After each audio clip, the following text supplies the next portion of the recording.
इस वीडियो में हम लोग पढ़ेंगे पादप वर्गीकरण की पद्धतियाँ या सिद्धांत। ठीक है, अनेक दार्शनिकों और वनस्पतिज्ञों ने समय समय पर कई प्रकार के सिद्धांत दिए हैं कि कैसे पेड़ पौधों को हम विभाजित कर सकते हैं, अलग अलग वर्गों और शाखाओं में भी विभाजित कर सकते हैं, बांट सकते हैं, रख सकते हैं। तीन पद्धतियाँ, तीन श्रेणियाँ प्रचलित है। एक होता है कृत्रिम या आर्टिफिशियल सिस्टम कहते हैं। ये जो पद्धति है ये 300 BC से लेकर 1830 तक प्रचलित रही थी। ठीक है, इस प्रकार के वर्गीकरण केवल एक या कुछ लक्षणों पर ही आधारित थे।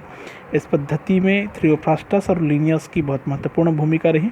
थ्रियोफ्रास्टस की पद्धति के बारे में बात कर रहे हैं तो थ्रियोफ्रास्टस, जिन्हें हम वनस्पति विज्ञान का पिता कहते हैं, इन्होंने पौधों को स्वभाव के अनुसार 4 समूहों में बांटा उनको। एक होता है शाक, दूसरा होता है उपशुप, अंडर श्रब्स बोलते हैं जिसको, तीसरा होता है छुप या झाड़ी श्रब्स बोलते हैं जिसको, और चौथा होता है वृक्ष या ट्रीज। ठीक है, इन्होंने इन चारों का वर्णन हिस्टोरिया प्लांटेरम में किया। उसके बाद में आता है लीनियस की पद्धति। कैरोलस लीनियस, जिन्हें वर्गीकरण का पिता या वर्गीकी का पिता कहा जाता है, वर्गीकी का पिता या फादर ऑफ टेक्सोनोमी कहा जाता है। पुष्पी लक्षण के आधार पर, लैंगिक अंगों की संख्या के आधार पर स्पीसीज ऑफ प्लांटेरम में 1753 में प्रकाशित किया कैरोलस लीनियस ने। उसके बाद में आता है नेचुरल सिस्टम, प्राकृतिक पद्धतियाँ। ये पद्धतियाँ पौधों की प्राकृतिक सजातीयता पर आधारित थी, अर्थात नेचुरल एफिनिटीज।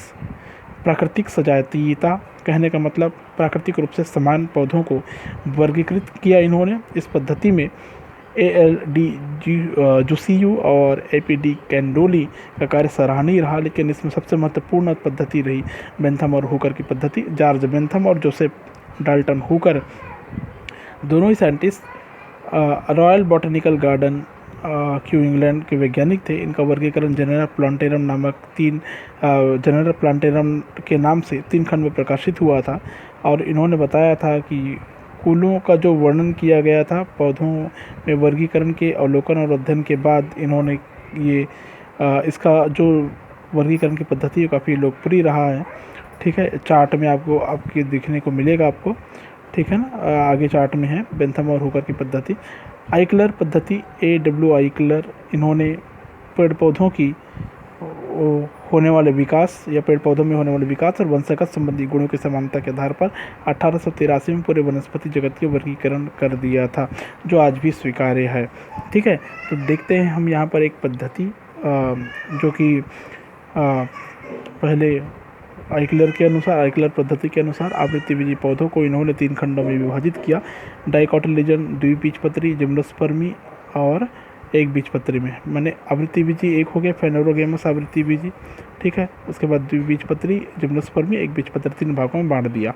द्विबीजपत्री के 3 ऑर्डर यहाँ पर ले लिए, पॉलीपेटली, गेमोपेटली, मोनोक्लेमाली।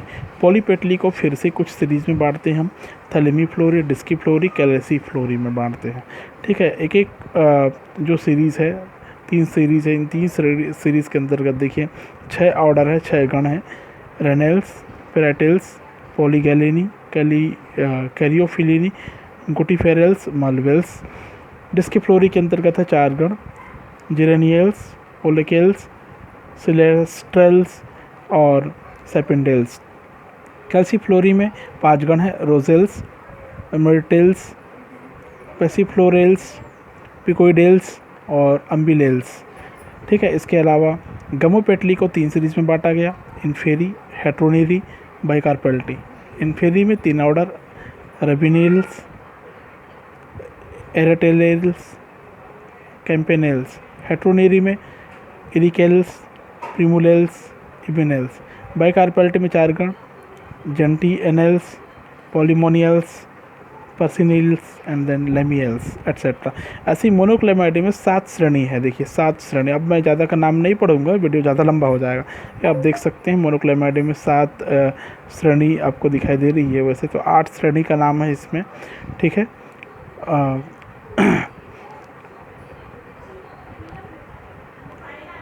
उसके बाद में आता है एक बीजपत्री मोनोकोटिलेडन में। मोनोकोटिलेडन को देखो कितने ऑर्डर, कितने श्रेणी में बांटा गया है। यहाँ पर 7 प्रकार के जो ऑर्डर दिखाई दे रहे हैं, गण दिखाई दे रहे हैं।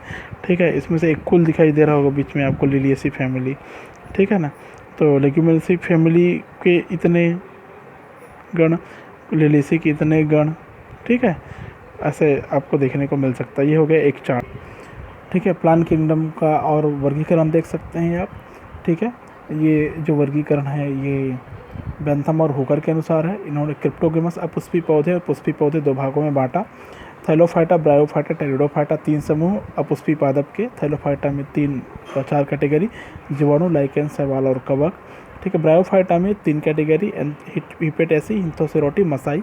टेरिडोफाइटा में ये 4, इक्विसिडनी, सिटिनी, साइलोप्सिडा, लाइकोपोडिनी और फिलिसिनी। ठीक है।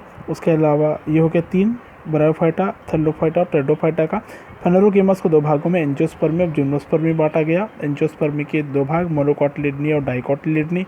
ठीक है। मोनोकोटिलिडनी और डाइकोटिलिडनी। ऐसे ही जिम्नोस्पर्मी के भाग हो सकते हैं, मोनोकोटिलिडनी, डाइकोटिलिडनी। इसमें ऑर्डर है कोरिपेटली और सिम्पेटली। ठीक है। ये 2 वर्गीकरण हो गया, प्राकृतिक और कृत्रिम। अब तीसरा आता है जातिवृत्ति पद्धतियाँ, फाइलोजेनेटिक सिस्टम। इसको देने का श्रेय जाता है एंगलर फॉन्टल को। ठीक है, और हचिंसन को। तो फाइलोजेनेटिक में पौधों का वर्गीकरण उसके विकास और जनन गुण के आधार पर करते हैं। एंगलर फॉन्टल की पद्धति में एम्ब्रियोफाइटा है ना, एक बहुत बड़ा ग्रुप बनाया इन्होंने एम्ब्रियोफाइटा का। 2 भागों में बांटा, आवृत्ति बीज और आवृत्ति बीज में। आवृत्ति बीज को मोनोकोटिलिडनी और डाइकोटिलिडनी में बांटा। डाइकोटिलिडनी को आर्किक्लेमाइडे और मेटाक्लेमाइडी में बांटा था इन्होंने। इसके अंतर्गत 33 ऑर्डर्स, इसके अंतर्गत 11 ऑर्डर्स।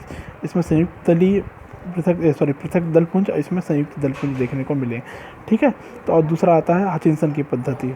ठीक है। हचिंसन की पद्धति आप यहाँ पर देख सकते हैं। आप हचिंसन ने बताया था कि द्विबीजपत्री और एकबीजपत्री होता है। आवृत्ति बीज में द्विबीजपत्री में लिग्नोसे और हर्बिसी, एकबीजपत्री में कैल्सीफ्लोरी, कोरोलीफेरी और ग्लूमीफेरी में आता है। ठीक है। और ये जो पूरा वर्गीकरण लिखा हुआ है, ये पूरा वर्गीकरण ओसवाल्ड टिप्पो के अनुसार है। इन्होंने उपजगत संघ और उपजगत आपको दिखाई दे रहा होगा, ये यहाँ से आप पूरा तैयार करेंगे। ठीक है। मैं इसको बता नहीं पाऊँगा क्योंकि समय कम है, वीडियो टाइम ज़्यादा हो जाएगा, इसलिए आप इसको बुक से अच्छे से तैयार कर लेंगे।